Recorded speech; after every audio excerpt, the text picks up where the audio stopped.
आजकल आईपीएल के मैच चल रहे हैं, देखते हो आप लोग। मैच फिक्सिंग शब्द सुना है आपने? सुना है? जब बेईमानी से एम्पायर पर दबाव डालकर प्लेयर को खरीदकर कैप्टन को डराकर मैच जीता जाता है। क्रिकेट में उसको मैच फिक्सिंग कहा जाता है। हमारे सामने लोकसभा का चुनाव है। अंपायर किसने चुने? नरेंद्र मोदी ने। हमारी टीम में से मैच शुरू होने से पहले 2 खिलाड़ियों को अरेस्ट करके अंदर कर दिया। तो भाइयों और बहनों, ये जो चुनाव हो रहा है, नरेंद्र मोदी जी इस चुनाव में मैच फिक्सिंग करने की कोशिश कर रहे हैं। ये जो उनका 400 सीट का नारा है, ये बिना ईवीएम के, बिना मैच फिक्सिंग के, बिना सोशल मीडिया और प्रेस पर दबाव डालकर खरीदकर ये 180 पार नहीं होने जा रहा है। सब मिलाकर आप देखिए, कांग्रेस पार्टी विपक्ष की सबसे बड़ी पार्टी है। हमारे सारे के सारे बैंक अकाउंट बंद कर दिए गए हैं। चुनाव के बीच में देश की सबसे बड़ी ऑपोजिशन की पार्टी के सारे अकाउंट बंद कर दिए। हमें कैंपेन चलाना है, हमें लोगों को प्रदेशों में भेजना है, पोस्टर लगवाने हैं। सारा का सारा जो हमारे रिसोर्सेज हैं, बैंक अकाउंट बंद कर दिए गए। तो ये कैसा चुनाव हो रहा है? नेताओं को धमकाया जाता है, पैसे देकर सरकारों को गिराया जाता है, नेताओं को जेल में डाला जाता है। केजरीवाल जी को, सोरेन जी को ये पूरी की पूरी मैच फिक्सिंग करने की कोशिश की जा रही है। और ये मैच फिक्सिंग सिर्फ नरेंद्र मोदी नहीं कर रहे हैं। ये मैच फिक्सिंग नरेंद्र मोदी और हिंदुस्तान के 3-4 सबसे बड़े अरबपति मिलकर कर रहे हैं। यह सच्चाई है। और यह मैच फिक्सिंग क्यों हो रही है? भाई और बहनों, इसका सिर्फ एक लक्ष्य है कि हिंदुस्तान का संविधान, जिसने इस देश के गरीब लोगों को भविष्य दिया, सपने देखने का हक दिया, उस संविधान को हिंदुस्तान के गरीब जनता से के हाथ से छीनने के लिए यह मैच फिक्सिंग की जा रही है। और मैं आपको बताना चाहता हूं कि जिस दिन यह संविधान खत्म हो गया, उस दिन यह हिंदुस्तान नहीं बचेगा। इसको पुलिस से, धमकी से नहीं चलाया जा सकता है। यह जो संविधान है, हिंदुस्तान की जनता की आवाज है, हिंदुस्तान के दिल की धड़कन है। इसको जिस दिन खत्म कर दिया गया, उस दिन यहां पे हिंदुस्तान नहीं बचेगा। अलग अलग स्टेट हो जाएंगे, हिंदुस्तान नहीं बचेगा। यही इनका लक्ष्य है। ये सोचते हैं कि संविधान के बिना धमकाकर, डराकर police, CBI, ED, income tax department के साथ देश चलाया जा सकता है। ये सोचते हैं मीडिया के बिना देश चलाया जा सकता है। आप मीडिया को खरीद सकते हो, आप मीडिया को दबा सकते हो, आप मीडिया के रिपोर्टर्स का मुंह बंद कर सकते हो, मगर आप हिंदुस्तान की आवाज को नहीं दबा सकते हो। इस आवाज को कोई नहीं दबा सकता। दुनिया में कोई ताकत नहीं है जो इस आवाज को दबा सकती है। भाइयों और बहनों, बीजेपी के एमपी ने कहा कि जैसे ही हम चुनाव जीतेंगे, मैच फिक्स करके 400 सीटें जीतेंगे, वैसे ही हम संविधान को बदल देंगे, संविधान को रद्द कर देंगे। ये ऐसे ही नहीं बोला गया, ये टेस्ट करने के लिए, आइडिया टेस्ट करने के लिए बीजेपी के एमपी ने बोला है। ये लड़ाई संविधान को बचाने की लड़ाई है। जैसे अखिलेश जी ने कहा, संविधान चला जाएगा, गरीबों के हक चले जाएंगे, आरक्षण चला जाएगा, और जो आपका धन है, गरीबों का धन है, किसानों का धन है, मजदूरों का धन है, वो 5-6 लोगों के हाथ में चला जाएगा। नोटबंदी की, जीएसटी लागू किया। मुझे बताइए, जीएसटी से, नोटबंदी से किस गरीब व्यक्ति को फायदा हुआ? किस छोटे दुकानदार को फायदा हुआ? किस किसान को फायदा हुआ? किस बेरोजगार युवा को फायदा हुआ? किसी को नहीं। 40 साल से सबसे ज्यादा बेरोजगारी हिंदुस्तान में आज है। 1% लोगों के पास हिंदुस्तान का पूरा धन, 22 लोग हैं। जितना धन उतने उनके हाथ में है, उतना ही धन 70 करोड़ लोगों के हाथ में है। ये संविधान को क्यों मिटाना चाहते हैं? क्योंकि आपका धन जो है आपसे छीनना चाहते हैं। मैंने जाति जनगणना की बात की, किसानों के एमएसपी की बात की, युवाओं को रोजगार देने की बात की। यही देश के सामने सबसे बड़े मुद्दे हैं। मगर एक बात याद रखिए, अगर आप लोगों ने पूरे दम से वोट नहीं दिया तो इनकी मैच फिक्सिंग कामयाब हो जाएगी। यह आप भूलिए मत। और जिस दिन मैच फिक्सिंग कामयाब हो गई, उस दिन आपका संविधान, हमारा संविधान खत्म हो जाएगा। जिस दिन संविधान खत्म हो गया, उस दिन हिंदुस्तान के दिल पर एक बहुत बड़ी चोट लगेगी। तो ये जो चुनाव है, ये चुनाव कोई मामूली चुनाव नहीं है।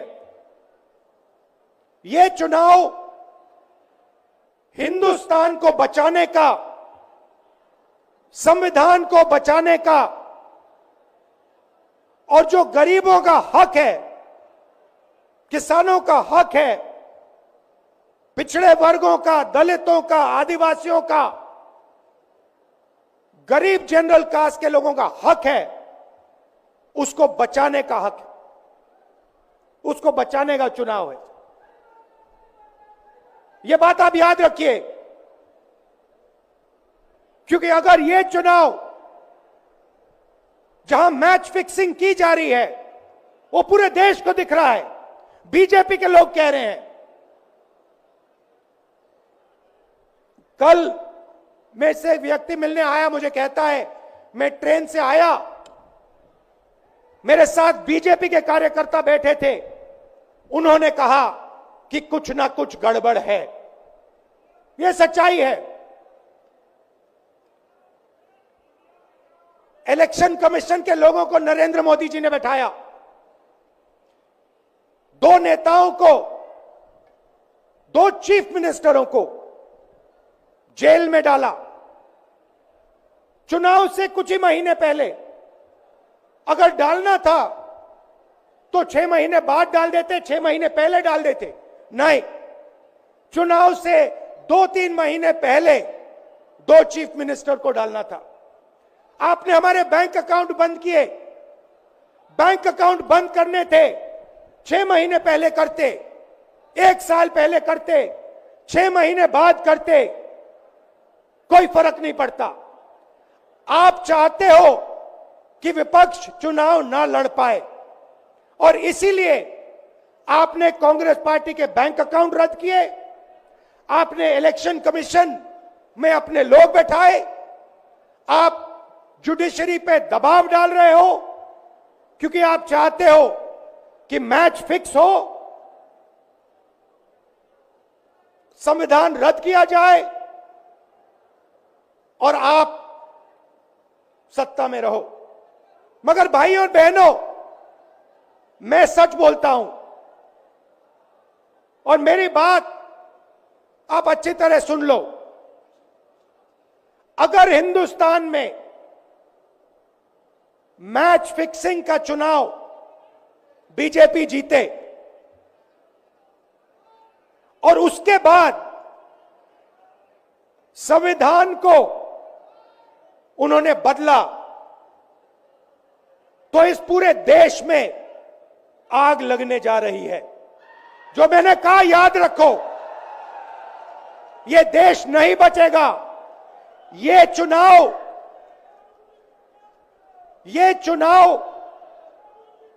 वोट वाला चुनाव नहीं है। यह चुनाव हिंदुस्तान को बचाने वाला चुनाव है, संविधान की रक्षा वाला चुनाव है। धन्यवाद। से पहले इंडिया गठबंधन के सभी वरिष्ठ नेताओं का, सीनियर नेतागण का मैं बहुत तहेदिल से धन्यवाद करता हूं कि आज उन्होंने अरविंद केजरीवाल जी के जेल में डालने के विरोध में यहां आके हमारा हौसला बढ़ाया। एक बार मैं तालियां चाहूंगा आपकी तरफ से भी। मैं कोई स्पीच नहीं देने वाला हूं, मैं बहुत जूनियर हूं, बहुत ही सीनियर लोग बैठे हैं, लेकिन इतना मैं कहूंगा कि लोकतंत्र खतरे में है, देश का लोकतंत्र खतरे में है। इनको ये लगता है कि ऐसे हम चला लेंगे, डंडे से चला लेंगे। ये देश किसी के बाप की जागीर नहीं है, ये 140 करोड़ लोगों का देश है। ये आजादी हमें शहीद आजम भगत सिंह, राजगुरु सुखदेव, मदन लाल ढींगरा, करतार सिंह सराबा, चंद्रशेखर आजाद जैसे हजारों योद्धाओं ने अपनी जवानी में गले में फांसी के रस्से लटका के ये आजादी हमें दी है। ये इनके किसी बाप दादे की जागीर नहीं है। क्या समझते हैं ये? इसको भी अंदर कर दो, इसको भी अंदर कर दो। जो अस्पताल बनाता उसको अंदर कर दो, जो स्कूल बनाता उसको अंदर कर दो, कांग्रेस पार्टी के खाते फ्रीज कर दो, किसी के नेता फ्रीज कर दो। ऐसे जीत लोगे? हम वो पत्ते नहीं हैं, हम वो पत्ते नहीं हैं जो शाख से टूट कर गिर जाएंगे। आंधियों को कह दो अपनी औकात में रहें।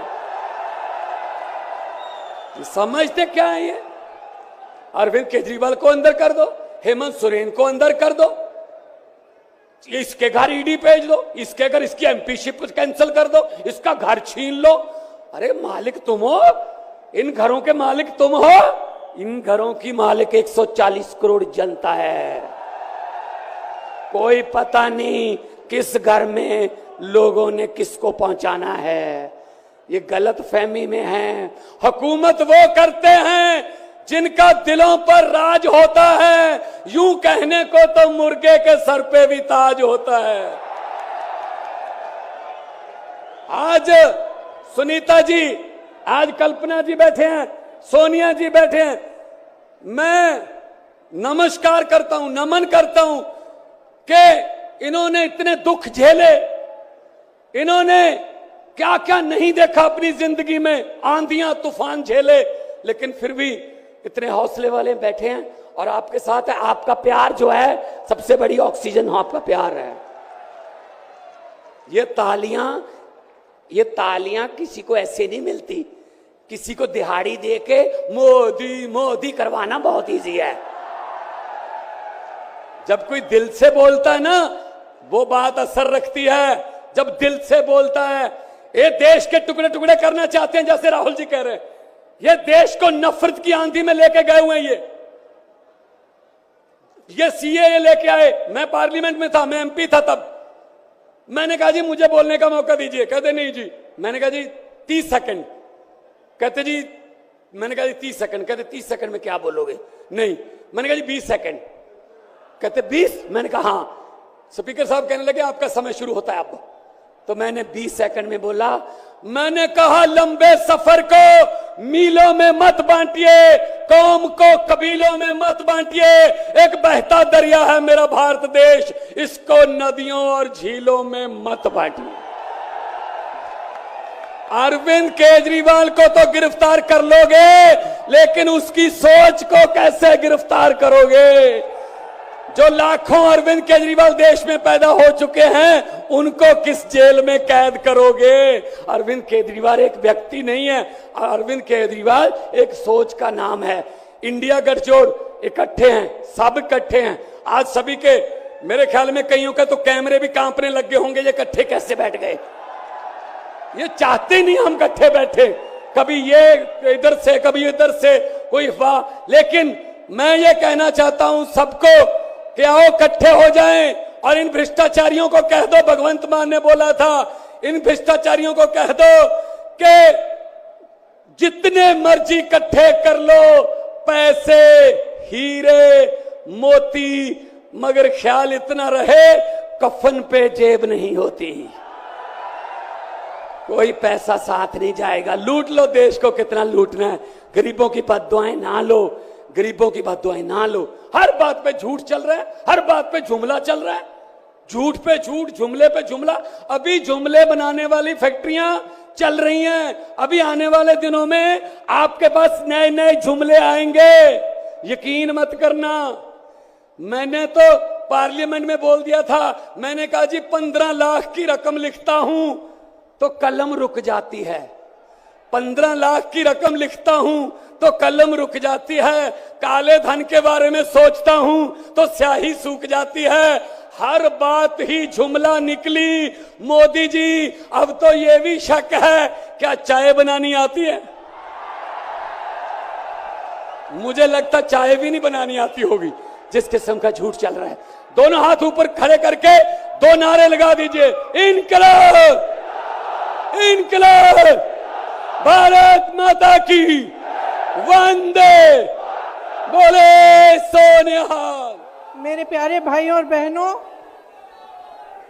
मुझे इंडिया गठबंधन की ओर से इंडिया गठबंधन की 5 सूत्री मांगें पढ़ने के लिए कहा है। इससे पहले कि मैं ये शुरू करूं, मैं एक छोटी सी बात आपके सामने रखना चाहती हूं। देखिए, ये दिल्ली वाले जानते हैं कि ये दिल्ली का सुप्रसिद्ध रामलीला मैदान है। यहाँ बचपन से मैं आ रही हूँ। हर साल दशहरे के दिन यहाँ इसी मैदान में रावण के पुतले का दहन होता है। मैं छोटी थी तो अपनी दादी जी इंदिरा जी के साथ आती थी, उनके पैरों के पास जमीन पर बैठ के देखती थी। उन्होंने हमारे देश की ये प्राचीन, हजारों वर्ष प्राचीन गाथा जो रामायण है, भगवान राम जी की जीवन गाथा मुझे सुनाई। आज जो सत्ता में है वे अपने आप को राम भक्त कहलाते हैं। इसीलिए यहां बैठे हुए मेरे मन में ये बात आई कि उनको इस संदर्भ में कुछ कहना चाहिए। मुझे लगता है कि वे कर्मकांड में उलझ गए हैं। मुझे लगता है कि वे दिखावे में लिप्त हो चुके हैं। इसीलिए मैं आज यहां खड़े होकर उन्हें याद दिलाना चाहती हूं कि वो हजारों वर्ष पुरानी गाथा क्या थी और उसका संदेश क्या था। भगवान राम जब सत्य के लिए लड़े, उनके पास सत्ता नहीं थी। भगवान राम जब सत्य के लिए लड़े, उनके पास संसाधन नहीं थे। उनके पास तो रथ भी नहीं था। रथ रावण के पास था, संसाधन रावण के पास थे, सेना रावण के पास थी, सोना रावण के पास थी। वो तो सोने की लंका में रहता था। भगवान राम के पास सत्य था, आशा थी, आस्था थी, प्रेम था, परोपकार था, विनय था, धीरज था, साहस था और भगवान राम के पास सत्य था। मैं सत्ता में बैठे हुए सरकार के जितने भी सदस्य हैं, अपने प्रधानमंत्री नरेंद्र मोदी जी को याद दिलाना चाहती हूं कि इस जीवन राम भगवान के जीवन गाथा का क्या संदेश था। सत्ता सदैव नहीं रहती, सदैव नहीं रहती सत्ता। सत्ता आती है, जाती है, अहंकार चूर चूर होता है एक दिन। यही संदेश था भगवान राम का, उनके जीवन का। और आज यहां रामलीला मैदान पर खड़े हुए इंडिया गठबंधन की 5 मांगों को पढ़ने से पहले मुझे ये उचित लगा कि मैं ये संदेश एक बार फिर दोहराऊं। इंडिया गठबंधन की 5 सूत्री मांगे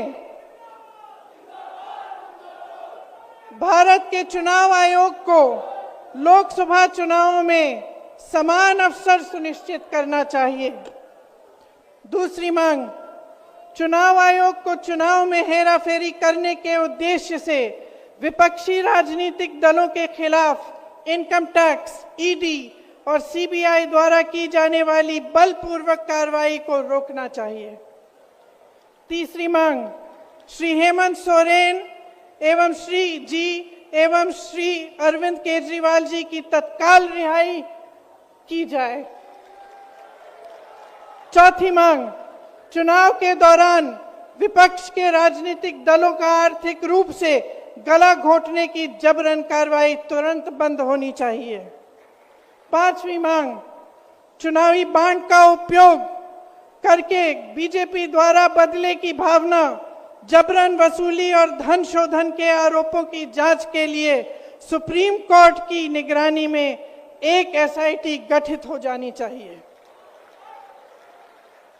बीजेपी शासन द्वारा पैदा की गई अलोकतांत्रिक बाधाओं के बावजूद इंडिया गठबंधन लड़ने, जीतने और हमारे लोकतंत्र को बचाने के लिए दृढ़ और आश्वस्त है। जुड़ेगा भारत, जीतेगा इंडिया। एक बार मेरे साथ कहिए, जुड़ेगा भारत, जुड़ेगा भारत, जुड़ेगा भारत। धन्यवाद, जय हिंद। आज आपके अपने केजरीवाल ने जेल से आपके लिए एक संदेश भेजा है। इस संदेश को पढ़ने से पहले मैं आप लोगों से कुछ पूछना चाहूंगी। हमारे प्रधानमंत्री मोदी जी ने मेरे पति को जेल में डाल दिया। क्या प्रधानमंत्री जी ने सही किया? आप सब मानते हैं कि केजरीवाल जी एक सच्चे देशभक्त और ईमानदार इंसान हैं? क्या आप मानते हैं कि केजरीवाल जी एक सच्चे देशभक्त और ईमानदार इंसान हैं? ये बीजेपी वाले ये कह रहे हैं कि केजरीवाल जी जेल में हैं, इन्हें इस्तीफा देना चाहिए। क्या केजरीवाल जी को इस्तीफा देना चाहिए? क्या उन्हें इस्तीफा देना चाहिए? केजरीवाल जी को इन्होंने गिरफ्तार कर लिया। आपके केजरीवाल शेर है, शेर। ये ज्यादा दिन तक उनको जेल में नहीं रख पाएंगे। करोड़ों लोगों के दिल में बसते हैं केजरीवाल। जिस बहादुरी और साहस से वो देश के लिए लड़ रहे हैं, कई बार मुझे लगता है कि आजादी की लड़ाई में वो एक फ्रीडम फाइटर थे जो देश के लिए लड़ते लड़ते शहीद हो गए। इस जन्म में भी केजरीवाल जी को शायद भारत मां के संघर्ष के लिए भेजा है। अब मैं आपको केजरीवाल जी का संदेश पढ़कर सुनाऊंगी। मेरे प्यारे भारतवासियों, जेल से आप सब अपने इस बेटे, अपने भाई का प्रणाम स्वीकार कीजिए। मैं आज आपसे वोट नहीं मांग रहा। आने वाले चुनाव में मैं आपसे किसी को हराने या जिताने की बात भी नहीं कर रहा। आज मैं देश के 140 करोड़ लोगों को एक बड़ा भारत बनाने के लिए सहयोग मांगता हूं। 140 करोड़ भारतवासियों को एक नया भारत बनाने के लिए आमंत्रित करता हूं। भारत एक महान देश है। हमारी संस्कृति कई हजार वर्ष पुरानी है। भगवान का दिया सब कुछ है भारत में, फिर भी हम पिछड़े क्यों हैं? हमारे लोग अनपढ़ क्यों हैं? गरीब क्यों हैं? मैं यहाँ जेल में हूं। यहाँ काफी समय सोचने के लिए मिलता है। रात को टूट टूट के नींद आती है। भारत मां के लिए सोचता हूं। भारत मां बहुत दुखी है। भारत मां दर्द में है, दर्द से कराह रही है। जब महंगाई की वजह से लोगों को दो वक्त की रोटी नहीं नसीब नहीं होती, तो भारत मां को बहुत दुख होता है। जब भारत मां के बच्चों को अच्छी शिक्षा नहीं मिलती, 75 साल बाद भी सही इलाज के बिना लोग मर जाते हैं, तो भारत मां बेबस और लाचार महसूस करती है। जब देश के कई हिस्सों में लंबे लंबे पावर कट होते हैं, सड़कें टूटी हैं, 75 साल बाद भी हालत खराब है, तो मां को बहुत पीड़ा होती है। उस पर जब कुछ नेता सुबह शाम लच्छेदार भाषण देते हैं, शानो शौकत की जिंदगी जीते हैं, अपने दोस्तों के साथ मिलकर देश लूटने में लगे हैं, तो भारत मां को बहुत गुस्सा आता है। ऐसे लोगों से भारत मां को सख्त नफरत है। आइए मिलकर एक नया भारत बनाते हैं। 140 करोड़ लोगों के सपने का भारत, एक ऐसा भारत जहां हर इंसान को भरपेट खाना मिलेगा, हर हाथ को काम मिलेगा, कोई बेरोजगार नहीं होगा, कोई गरीब नहीं होगा, कोई अनपढ़ नहीं होगा, हर बच्चे को अच्छी शिक्षा मिलेगी, चाहे वो अमीर का बच्चा हो या गरीब का। हर बीमार को अच्छा इलाज मिलेगा, चाहे वो अमीर हो या गरीब। देश के कोने कोने में 24 घंटे बिजली होगी। देश के हर गांव में शानदार सड़कें होंगी। एक ऐसा भारत होगा जो पूरे विश्व में शिक्षा का केंद्र होगा, जहां दुनिया भर के युवा पढ़ने के लिए आएंगे।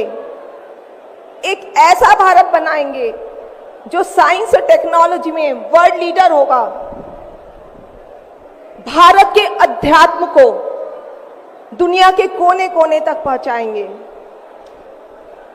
एक ऐसा भारत बनाएंगे जहां कोई ऊंच नीच नहीं होगी, नफरत नहीं होगी, मारपीट नहीं होगी, गाली गलौज नहीं होगी, जहां सबको न्याय मिलेगा, प्रेम और भाईचारा होगा।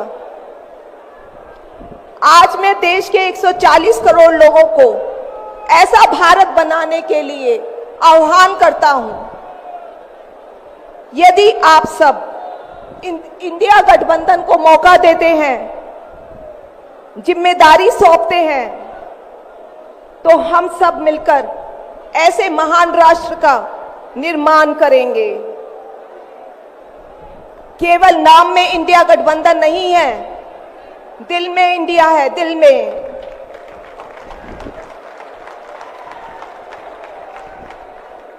मैं इंडिया गठबंधन की ओर से आज 140 करोड़ लोगों भारतवासियों को 6 गारंटी देता हूं। पहली, पूरे देश में 24 घंटे बिजली का इंतजाम करेंगे, कहीं कोई पावर कट नहीं होगा। मंजूर है? दूसरा, पूरे देश के गरीबों की बिजली फ्री करेंगे। मंजूर है? तीसरी, हर गांव और हर मोहल्ले में शानदार सरकारी स्कूल बनाएंगे। अब गरीबों और अमीरों के बच्चों को अच्छी और एक समान शिक्षा मिलेगी। होना चाहिए। चौथा, हर गांव और मोहल्ले में मोहल्ला क्लिनिक बनाएंगे। हर जिले में शानदार मल्टी स्पेशलिटी सरकारी अस्पताल बनाएंगे। देश के हर व्यक्ति के लिए शानदार और फ्री इलाज की व्यवस्था करेंगे। मंजूर है? पांचवी, किसानों को स्वामीनाथन आयोग के मुताबिक सही फसलों पर एमएसपी निर्धारित करके उनको फसलों के पूरे दाम दिलवाएंगे। मंजूर है? छठी, दिल्ली के लोगों ने 75 साल से अन्याय सहा है। देश के अन्य राज्यों की तरह अपेक्षा उनके अधिकार बहुत कम है। उनकी चुनी हुई सरकार पंगु है। ये अन्याय हम समाप्त करेंगे। दिल्ली वासियों को उनका हक दिलाएंगे। दिल्ली को पूर्ण राज्य का दर्जा दिलवाएंगे। मंजूर है? मैं आज ये ऐलान करने के लिए अपने सभी इंडिया गठबंधन के साथियों से माफी मांगता हूं, क्योंकि ये ऐलान करने के पहले मैंने उनसे उनकी अनुमति या सहमति नहीं ली। जेल में हूं, इसलिए सहमति लेना संभव नहीं था। उम्मीद करता हूं कि किसी को इस पर आपत्ति नहीं होगी। ये सभी 6 गारंटी हम 5 साल में पूरी करेंगे। इसका पैसा कहां से आएगा, इसकी पूरी प्लानिंग कर ली है। मैं यहां जेल में स्वस्थ हूं, पूरी ऊर्जा से भरा हूं। इस गिरफ्तारी ने मेरे हौसलों को और मजबूत किया है। आपकी दुआएं और आशीर्वाद मुझे लगातार मिल रहे हैं। ऊपर वाला मेरे साथ है। जल्द बाहर आकर आपसे मिलता हूं। आपका अरविंद।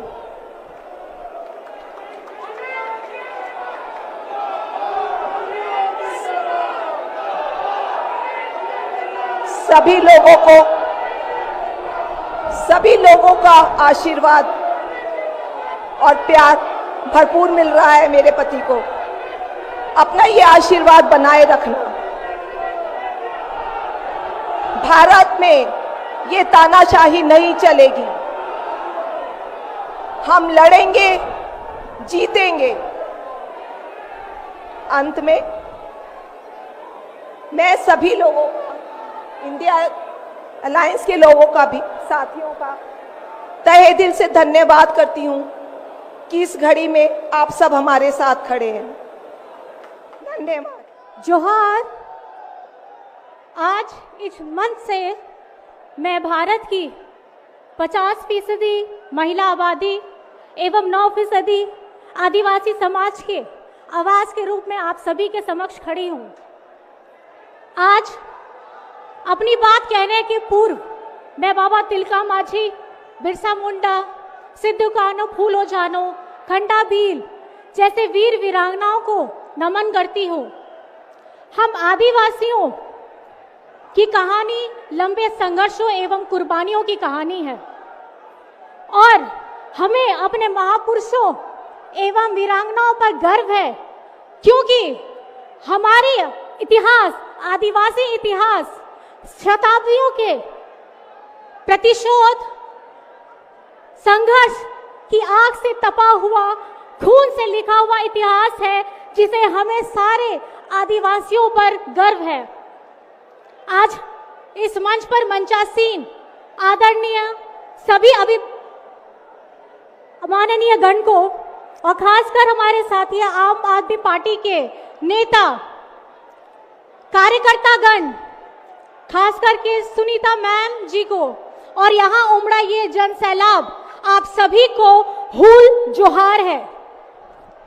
आज ये उमड़ा ऐतिहासिक इस मैदान में सैलाब इस बात की गवाही दे रहा है कि लोकतंत्र को खत्म करने के लिए जिस तरीके से तानाशाह ताकतों ने अपना कदम बढ़ाया है, उसको अंत करने के लिए ये संकल्प सभा यहाँ पे आमंत्रित हुई है, जिसमें आप सभी जन भारत के हर एक देश, हर एक प्रांत से आए हुए हैं।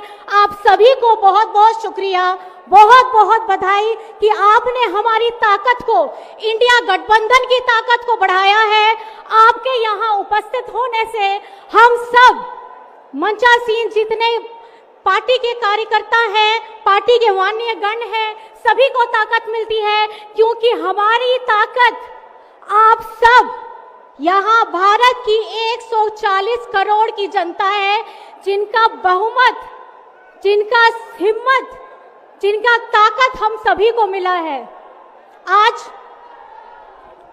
भारत में बाबा साहेब जी के संविधान के प्राप्त जितनी भी गारंटियां हैं, उन सभी को एनडीए सरकार के द्वारा उसे नष्ट किया जा रहा है। इनकी गारंटियों की गारंटी कौन लेगा? जिन्होंने एक एक करके हमारे संवैधानिक संस्थाओं के संवैधानिक मूल्यों को तहस नहस किया है। जिस ढंग से आज बेरोजगारी चरम सीमा पर है, जिस ढंग से आज महंगाई 7वें आसमान पर है, जिस ढंग से पूरे देश में नफरत की आग फैलाई जा रही है, जिस ढंग से हर एक जाति, हर एक वर्ग के अधिकारों की रक्षा के लिए भी यहाँ कोई नहीं खड़ा हुआ है। क्या कोई भी इस देश में बड़ा नेता हो जाए, वो सबसे बड़ा नहीं होता है। आज भारत की जनता सबसे बड़ी है। अगर कोई दल बहुत अपने आप को शक्तिशाली समझता है, लेकिन भारत की 140 करोड़ की जनता से ज्यादा शक्तिशाली और ताकतवर नहीं हो सकती है। आपकी एक उंगली, इस उंगली का इस्तेमाल करिएगा। आने वाले आगामी चुनावों में इस उंगली से हमें, हमारे गठबंधन, इंडिया गठबंधन के लोगों को मजबूती दीजिएगा, क्योंकि अगर आपको अपना देश बचाना है, आपको अपना लोकतंत्र बचाना है, आपको अपने अधिकार, हक के लिए लड़ना है, तो आप लोगों को खास करके अपने इस वोट का चुनाव सही ढंग से करना होगा। आज 31 मार्च है। 2 महीने पहले इसी दिन 31 जनवरी को हेमंत जी को जेल में डाला गया, 2 महीने से जेल में है। अरविंद केजरीवाल जी पिछले 10 दिनों से जेल में है। आज तक आरोप साबित नहीं कर पाए हैं कि किस लिए इतने दिनों तक उन्हें रखा गया है। आप जनता जनार्दन है, आप वहां अदालत है, आपसे ज्यादा ताकतवर कोई नहीं हो सकता है।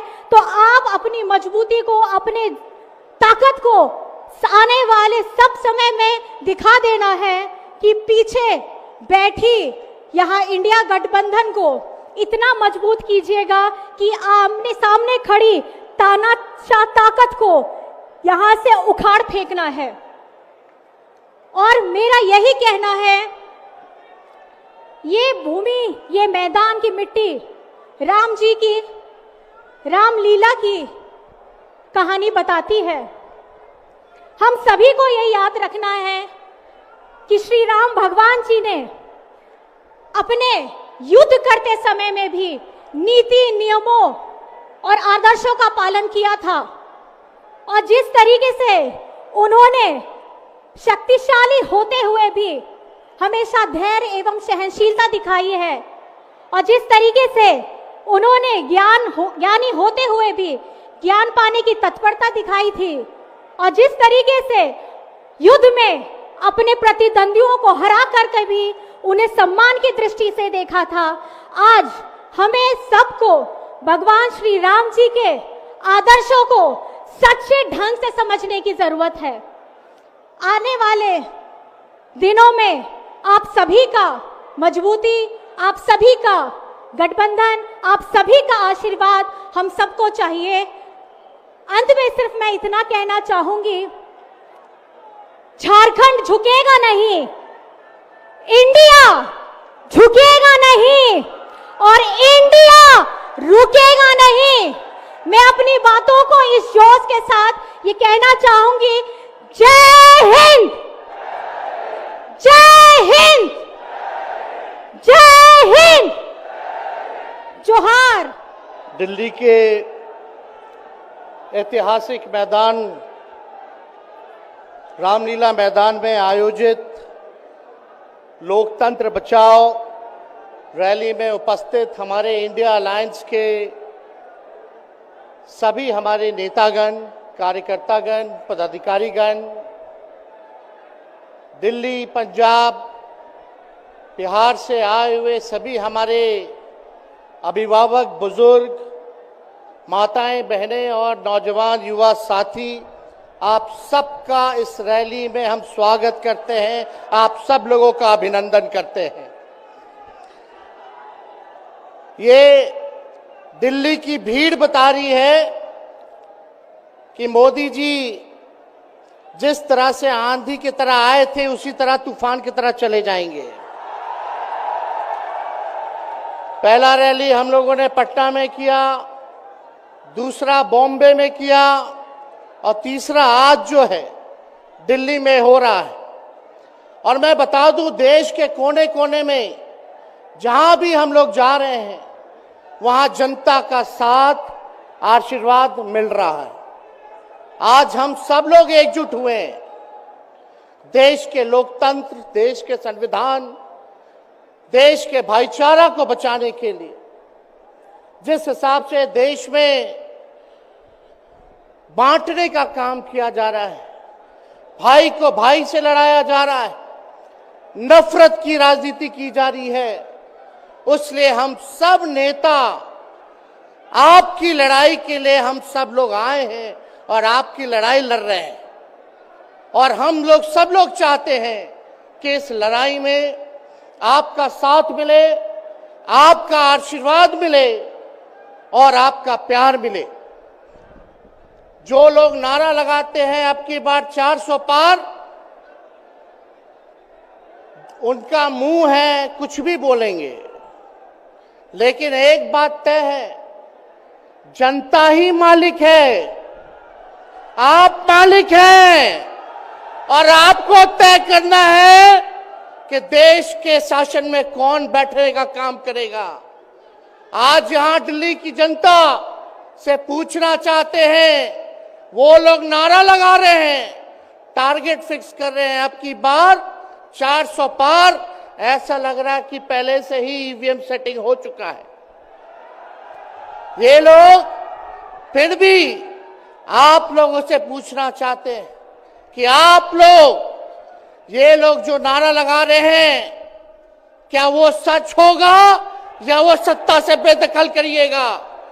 हाथ उठा के बताइए, इनको सत्ता से बाहर करना है कि नहीं करना? आज हम सब लोग देख रहे हैं कि देश में अघोषित इमरजेंसी लागू हो चुकी है। देश में सत्ता में जो लोग बैठे हैं तानाशाह रवैया अपनाने का काम कर रहे हैं, घमंडी हो गए हैं लोग। और आज हम लोग किसी को गाली देने नहीं आ रहे, लेकिन जो आंख से देख रहे हैं वो बताने आ रहे हैं, जो महसूस कर रहे हैं वो बताने आए हैं। सत्ता में लोग जो बैठे हैं, विपक्ष का धर्म बनता है, कर्तव्य बनता है कि उनसे हम लोग सवाल करें। आज मेरा मानना है कि देश में सबसे बड़ा अगर दुश्मन है तो बेरोजगारी है, महंगाई है, गरीबी है। आज यहाँ लोग हैं, नौजवान हैं, नौजवानों से पूछना चाहते, बताओ कितने नौजवान यहाँ जो हैं मोदी जी ने नौकरी दिया? हाथ उठा के बताइए। कोई नहीं मिलेगा। मोदी जी ने कोई नौकरी नहीं दी, सब कुछ जो है प्राइवेटाइज कर दिया। और हम लोगों ने बिहार में जब कांग्रेस लेफ्ट इंडिया अलायंस की सरकार थी, 17 महीने में 5 लाख नौकरी हम लोगों ने देने का काम किया। आज किसान तबाह है, युवा परेशान है, लेकिन किसानों से मोदी जी को मिलने का समय नहीं है। मोदी जी मिलते तो प्रियंका चोपड़ा से मिलेंगे, किसानों से नहीं मिलेंगे। अक्षय कुमार को इंटरव्यू देते थे पिछले चुनाव में, इस बार बिल गेट्स को बुला करके इंटरव्यू देने का काम कर रहे हैं। लेकिन किसानों की समस्या कैसे हल होगी ये नहीं बता रहे। किसानों से उन्होंने पिछले चुनाव में वादा किया था कि उनका आय दुगुना करेंगे। आज किसानों पर मोदी जी ने तलवार चलाने का काम किया है, जो हमारे अन्नदाता हैं। इसलिए आप सब लोग, हम लोग जब आवाज उठाते हैं, तब मोदी जी और उनकी जो सेल है पार्टी की, उस पार्टी का सेल में कौन है? ईडी है, सीबीआई है, इनकम टैक्स है। लालू जी को तो कई बार सताया गया, मेरे ऊपर मुकदमा किया गया, मेरी मां पर, मेरी बहनों पर, मेरे जीजाओं पर, मेरे पिता के जितने संबंधी थे सब पर केस मुकदमा किया। अभी बिहार चले जाइए, कई हमारे नेताओं पे छापेमारी चल रही है, कई जगह ईटी का रेड चल रहा है, आईटी का रेड चल रहा है। लेकिन हम लोग घबराने वाले लोग नहीं। आज देश में जिस हिसाब से हेमंत सोरेन जी को और अरविंद केजरीवाल को गिरफ्तार करने का काम इन बीजेपी के लोगों ने किया है, तो उनको हम बता दें कि इनके गीदड़ भपकी से हम लोग डरने वाले नहीं हैं। हम लोग संघर्ष करने वाले लोग हैं। और पिंजरे में तो शेर ही को कैद किया जाता है। सब लोग शेर हैं, आप लोगों ने ताकत दिया है, आपकी लड़ाई हम लोग लड़ रहे हैं। कंस राज आप लोगों ने देखा होगा, जब कंस को किसी से तकलीफ होती थी, डर लगता था, तब जेल में लोगों को बंद कर दिया जाता था। लेकिन जेल जाने से यहाँ कोई डरने वाला नहीं है। कितने लोगों को जेल भेजोगे? लेकिन जब जनता जब जवाब देगी, जब वोट का चोट दीजिएगा, तो मोदी जी हाथ मलने का काम करेंगे, सत्ता से बेदखल हो जाएंगे। इसलिए ये अपनी ताकत को पहचानिएगा। सब लोग चुनाव के समय आप सब लोग पोल कीजिएगा, वोट दीजिएगा, लोगों को भी वोट दिलाने का काम कीजिएगा। बीजेपी के लोग झूठ बोलने वाले लोग हैं। ये लोग यूरिया को भी चीनी बना देते हैं, ये लोग गोबर को भी हलवा दे करके परोस देते हैं, ये लोग आंख फोड़ करके चश्मा दे देंगे और फिर बोलेंगे देखो हमने चश्मा दिया। ये झूठी पार्टी है, इसलिए इन पे विश्वास मत कीजिएगा। मोदी जी कहते हैं कि उनका गारंटी मजबूत गारंटी है, गारंटी की बात करते हैं। हम बोलते हैं मोदी जी की गारंटी वैसे ही गारंटी है जैसे चाइनीज माल होता है। 2-4 बार इस्तेमाल करोगे और वो गारंटी जो है खत्म हो जाता है, टूट जाता है, खराब हो जाता है। तो जब तक चुनाव है तब तक ही मोदी जी की गारंटी है, बाकी कुछ नहीं। 2 करोड़ रोजगार का क्या हुआ, 15-15 लाख रुपए का क्या हुआ, ये जवाब नहीं देने वाले, लेकिन हमेशा जो है प्रोपेगेंडा चलाने का काम करते हैं और लोगों को भटकाने का काम करते हैं। इसलिए आप सब लोगों को सावधान रहना पड़ेगा। इनके झूठ पे आप लोग विश्वास मत कीजिएगा। और हम सब लोगों ने आज तस्वीर देखा। आज तस्वीर क्या देखा कि आज महामहिम राष्ट्रपति जी आडवाणी जी को भारत रत्न देकर के सम्मानित कर रही थी। मोदी जी आडवाणी जी के बगल में बैठे हुए हैं, राष्ट्रपति खड़ा होकर के सम्मानित कर रहे हैं, लेकिन मोदी जी खड़ा भी नहीं हुए राष्ट्रपति के सम्मान में, खड़ा भी नहीं हुए। इससे पहले भी हम लोगों ने तस्वीर देखी कि राष्ट्रपति पीछे पीछे चल रही है, मोदी जी आगे आगे चल रहे हैं। ये हम आप सब लोगों को बताना चाहते हैं कि इनका संविधान पे कोई विश्वास नहीं है। ये लोग नागपुरिया कानून को लागू करना चाहते हैं, आरएसएस के एजेंडे को लागू करना चाहते हैं। इसलिए ज्यादा कुछ ना कहते हुए एक आंकड़ा हम जरूर बताना चाहेंगे। देश में इंटरनेशनल लेबर ऑर्गेनाइजेशन ने सर्वे किया है, उसमें आंकड़े हैं कि आज देश में बेरोजगारों में से 83% युवा है। पढ़े लिखे युवाओं में बेरोजगारी लगभग 65% है। ग्रामीण क्षेत्रों में सिर्फ 17.5% युवाओं के पास ही काम है। यानी भारत की आत्मा गांव में 82% युवा आज बेरोजगार हैं और मोदी जी इसके बारे में कोई काम नहीं किया। आप एक बार विश्वास कीजिएगा, अगर इंडिया सरकार की अलायंस की सरकार बनती है तो नौजवानों को हम लोग नौकरी देने का काम करेंगे, बेरोजगारी को दूर करेंगे। और जाते जाते बहुत सारे नेताओं को बोलना है, लेकिन एक अंत हम करेंगे एक गाने के साथ। और आप लोगों ने गोविंदा का फिल्म का एक गाना सुना होगा कि तुम तो धोखेबाज हो, वादा करके भूल जाते हो। रोज रोज मोदी जी तुम ऐसा करोगे, रोज रोज मोदी जी तुम ऐसा करोगे, जनता जो रूठ गई तो हाथ मलोगे। अरे तुम तो धोखेबाज हो, वादा करके भाग जाते हो। तो आप सब लोगों को बहुत बहुत धन्यवाद। आप सब लोगों का आशीर्वाद मिले और हम सभी लोगों जो है आज मिसेस केजरीवाल और हमारी बहन कल्पना जी के साथ हम लोग जो है मजबूती के साथ खड़े हैं और इस लड़ाई को लड़ेंगे और जीतेंगे। बहुत बहुत धन्यवाद। जय हिंद। मंच पर हमारे साथ इंडिया गठबंधन के सभी हमारे नेता, मंच पर उपस्थित सभी दलों के हमारे नेता, इस सभा में आए हुए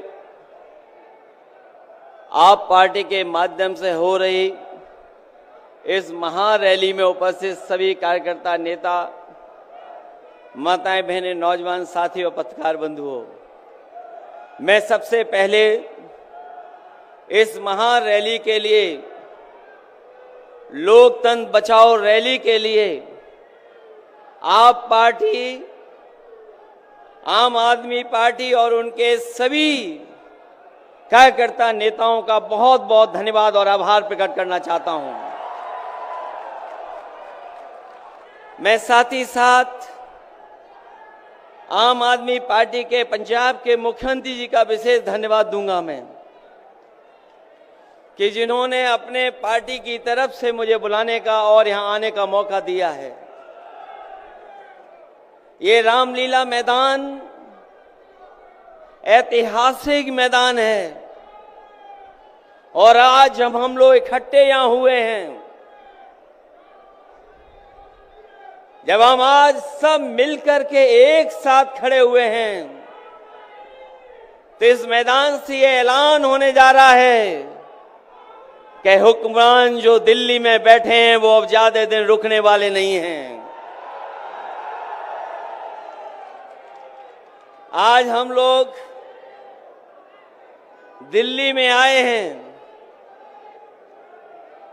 सुना है लोग दिल्ली वाले आज दिल्ली से बाहर गए हैं। ये समझ लेना हम सब लोग आने वाले हैं, और दिल्ली से जो बाहर जा रहे हैं आज, वो हमेशा हमेशा के लिए बाहर जा रहे हैं। ये लोग जो नारा देते हैं 400 पार, ये लोग जो नारा दे रहे हैं 400 पार, अगर आपके 400 पार हो रहे थे तो आम आदमी पार्टी के नेता से आपको घबराहट किस बात की है? किस बात की घबराहट है? आपने अरविंद केजरीवाल मुख्यमंत्री को जेल भेज दिया, मुख्यमंत्री हेमंत सोरेन को जेल भेज दिया। और मैं तो उस उत्तर प्रदेश से आता हूं, जिस उत्तर प्रदेश के लोगों ने भारतीय जनता पार्टी को मौका दिया, उनका स्वागत किया। लेकिन याद रखें, उत्तर प्रदेश के लोग अगर स्वागत करते हैं तो समय आने पर धूमधाम से विदाई भी करते हैं। और जो आपने चुने हुए मुख्यमंत्रियों को जेल भेजा है, न केवल भारत के लोग बल्कि दुनिया के लोग भारतीय जनता पार्टी पर थू थू कर रहे हैं। आपने चुने हुए लोगों को, मुख्यमंत्रियों को जेल भेज दिया।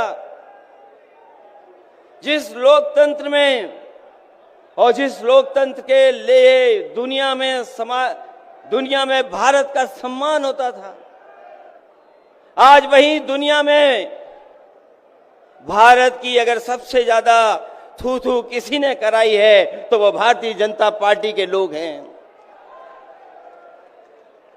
भारतीय जनता पार्टी कहती है कि वो दुनिया में सबसे बड़ी पार्टी है, लेकिन इनके 10 साल का कार्यकाल आप देखोगे तो ये ब्रह्मांड की सबसे झूठी पार्टी है। केवल दुनिया की नहीं, ब्रह्मांड की सबसे झूठी पार्टी है। और जो लोग ईडी, सीबीआई, इनकम टैक्स को आगे कर रहे हों, उन्हें सत्ता में रहने के लिए, सत्ता को बचाने के लिए अगर इन संस्थाओं को आगे कर रहे हैं तो ये 400 पार नहीं, 400 हारने जा रहे हैं। और जो देश के हालात हैं, किसी कोने से देख लीजिए आप, जो देश के हालात हैं वो भारतीय जनता पार्टी के साथ नहीं हैं। अगर भारतीय जनता पार्टी हमारे गठबंधन के नेताओं के बारे में जो बातें रख रही है, आज तो देश जान गया है, ईडी, सीबीआई से डरा करके इन्होंने सबसे ज्यादा चंदा वसूलने का काम अगर किसी ने किया है तो भारतीय जनता पार्टी के लोगों ने किया है।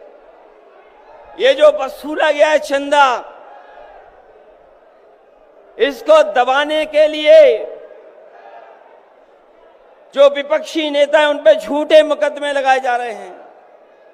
इस बार चुनाव आने जा रहा है, मैं आपसे अपील करना चाहता हूं, इन्हें हराओ, इन्हें वापस भेजो, क्योंकि अगर देश बचाना है तो हमारे आपके वोट से बचेगा, वोट से ही लोकतंत्र बचेगा, वोट से ही संविधान बचेगा, वोट से ही आरक्षण बचेगा और वोट से ही हमारे देश की आबादी के 90% लोग जो पीडीए हैं उनको बचाने का काम होगा।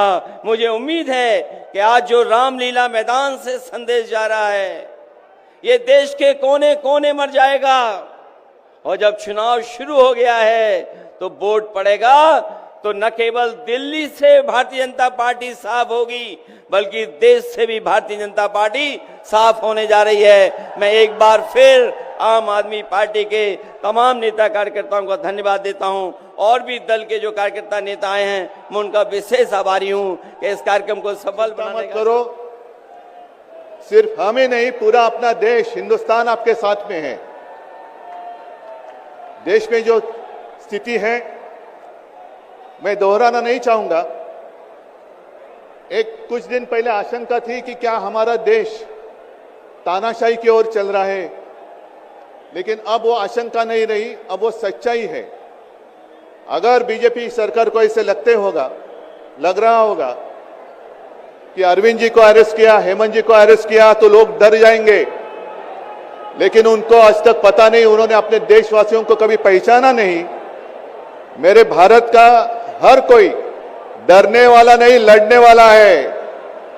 और अगर हिम्मत है तो बाकी आपकी सारी एजेंसीज हैं, ईडी, सीबीआई, इनकम टैक्स, जैसे हम इंडिया गठबंधन बनाकर सबके सामने आए हैं, अगर आप में हिम्मत है तो बीजेपी को मैं कहता हूं, चुनौती देता हूं कि बाकी सारी लोगों को छोड़ दो, आप सीधा आपके बैनर पर लगा दो कि बीजेपी के साथ जो 3 साथी पार्टी है वो ईडी, इनकम टैक्स और सीबीआई है। लेकिन अब समय आया है, कितने दिन तक हम उनकी आलोचना करते रहेंगे? अब तो उनका सपना ऐसा है कि 400 पार। मैं पूरे देश को आह्वान करना चाहता हूं कि एक व्यक्ति और एक पार्टी की सरकार देश के लिए खतरनाक हो गई है और अब वो समय आया है कि एक पार्टी और एक व्यक्ति की सरकार नहीं चलेगी। पूरे देश को मैं आह्वान करता हूं कि हम सबको अब चाहिए, मजबूत देश चाहिए और मिलीजुली सरकार हमें लानी ही होगी। देश में जितने सारे प्रांत हैं, जितने सारे राज्य हैं, उनका सम्मान करने वाली सर्वतोमुखी सरकार अगर हम लाते हैं तो ही देश बच सकता है, नहीं तो फिर आपका सवाल है, आपका भविष्य आप किसके हाथ में देना चाहते हो? हम सारे आए हैं चुनाव के प्रचार के लिए नहीं आए हैं, हम प्रजातंत्र की रक्षा के लिए आए हैं। और कैसी सरकार है? अरविंद जी के ऊपर इल्जाम लगा दिया, डाल दिया जेल में। हेमंत जी के ऊपर इल्जाम लगा दिया, डाल दिया जेल में। ये कौन सा तरीका है? इनके पास जितने सारे लोग हैं, मैं आपके सामने आने से पहले कुछ पत्रकारों के साथ वार्तालाप कर रहा था और उन्होंने कहा कि उद्धव जी अब उन्होंने इनको साथ में ले लिया, उनको साथ में ले लिया। जिनके ऊपर भ्रष्टाचार के आरोप खुद भाजपा ने लगाए थे, उनको उन्होंने वॉशिंग मशीन में डालकर साफ सुथरा नहला धोला कर अपने मंच पर विराजित कर दिया। तो आप क्या विश्वास रख सकते हैं? जितने देश में भ्रष्ट लोग हैं, उन सारे लोगों को इकट्ठा लेकर बीजेपी देश को विकास के राह पर लेके जा सकता है? भ्रष्ट लोग देश का विकास कर सकते हैं? तो ये सारी उनकी जो बातें हैं, आज जो अपनी रैली है, किसी ने कहा कि बीजेपी ने इस रैली को ठगों का मेला कहा है। क्या आप सारे लोग ठग हैं? मेरे देश के वासी, मेरे देश प्रेमी लोग क्या ठग हैं?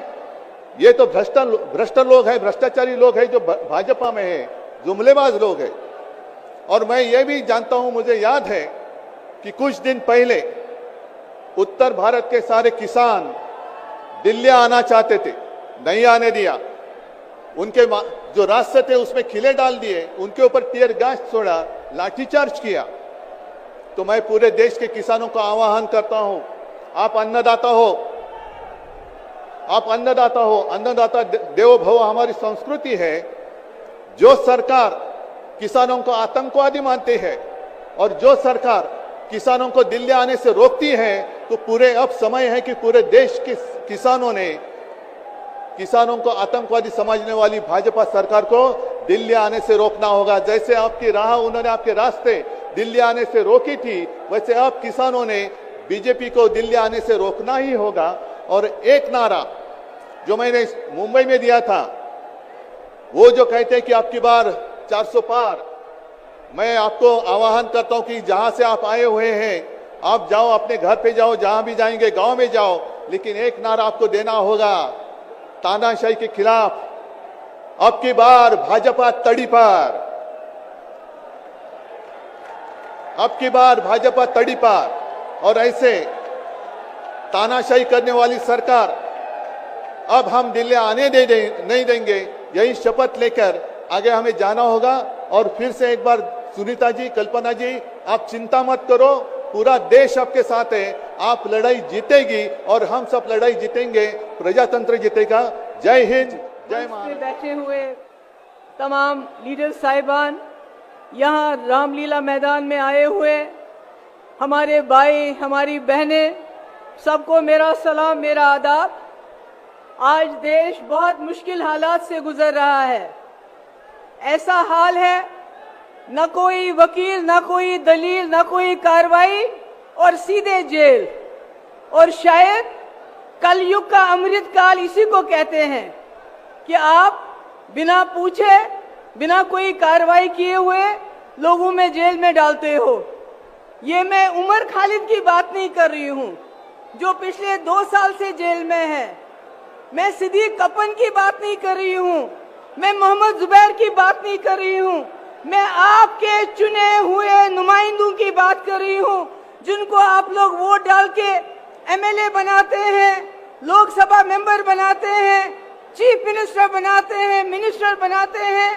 कैसे उनपे करप्शन के चार्जेस लगा के बिना कोई वकालत के, बिना कोई कार्रवाई के जेल में डाला जाता है। हमारे लिए ये कोई अचंभे की बात नहीं है। हमने जम्मू कश्मीर में पिछले 5 साल से यही देखा है। हमारे हजारों की तादाद में नौजवान, मैं, फारूक साहब, उमर अब्दुल्ला साहब, पूर्व मुख्यमंत्री, तीनों को बंद कर दिया गया और देश को बताया गया कि हम देश हित में कर रहे हैं। जब आप संविधान का उल्लंघन करते हैं, जब आप कानून का उल्लंघन करते हैं, वो देशभक्ति नहीं, देशद्रोही होता है। जो संविधान का उल्लंघन करेगा वो देशद्रोही है। आज जम्मू कश्मीर एक लेबोरेटरी बना है, वहां टेस्टिंग होती है, फिर आपके साथ वही होता है। केजरीवाल जी का क्या कसूर, हेमंत सोरेन जी का क्या कसूर? अगर वो बीजेपी में चले जाएंगे केजरीवाल, तो ये सारे मीडिया के लोग जो पिछले कई दिनों से करप्शन करप्शन करप्शन केजरीवाल कहते हैं, तो ये कहना शुरू करेंगे कि केजरीवाल जैसा कट्टर ईमानदार कोई नहीं है। सिर्फ बात यह है कि केजरीवाल यहां से उठ के बीजेपी में चले जाएं। केजरीवाल का क्या कसूर? उन्होंने गरीबों के बच्चों के लिए स्कूल अच्छे अच्छे बनाए जहां से डॉक्टर, इंजीनियर, लॉयर, टीचर निकलेंगे। उन्होंने लोगों को मुफ्त बिजली दी, मुफ्त पानी दिया, अस्पताल बनाए, बसेस की मुफ्त। मगर इनको तकलीफ है, इनको इस परिवार से तकलीफ है। ये जो परिवार आप देख रहे हैं, इनको परिवारवाद से तकलीफ नहीं है। अगर परिवारवाद से तकलीफ होती तो ज्योतिरादित्य सिंधिया को नहीं लेते। अगर परिवारवाद से तकलीफ होती तो जतिन प्रसादा को नहीं लेते, मिलन देवरा को नहीं लेते, राजनाथ सिंह का बेटा पॉलिटिक्स में नहीं होता। इनको तकलीफ है एक, अगर आज भी आदित्य ठाकरे जी बीजेपी में चले जाते हैं तो फिर परिवारवाद नहीं है। इनको एक परिवार से सबसे ज्यादा तकलीफ है, और वो परिवार जिसने इस देश के लिए जेल में गए, कुर्बानियां दी, इस देश को बनाया। गांधी नेहरू उस परिवार की बात करते हैं। अरे मैं कहती हूँ ऐसे और परिवार पैदा हुए होने चाहिए थे। आज देश जो हमारा चांद्रयान पे पहुंचा, चांद पे पहुंचा, शायद कहीं और पहुंच गया होता। इनका क्या काम है? इनका काम है, इन्होंने कहा, हम सवाल पूछते हैं, आपने कहा 2 करोड़ नौकरियां देंगे, नौकरियां नहीं दी, बल्कि यहाँ के नौजवानों के हाथों में लाठी दी, जबान पे नारा दिया, कभी देश का कभी धर्म का, बोला जाओ मारो, लिंच करो, शक्ल देखो, क्या खाता है, क्या पहनता है, दाढ़ी कितनी लंबी है। इन्होंने नौजवानों का अपराधीकरण किया, उनको दंगाई बनाया, कहा तुम दंगे करो, तुमको जेल नहीं भेजेंगे, मगर हमसे नौकरी का हिसाब मत मांगो, हमसे 2 करोड़ नौकरियों का हिसाब मत मांगो। इन्होंने भ्रष्टाचार का इल्जाम हम पे लगाया।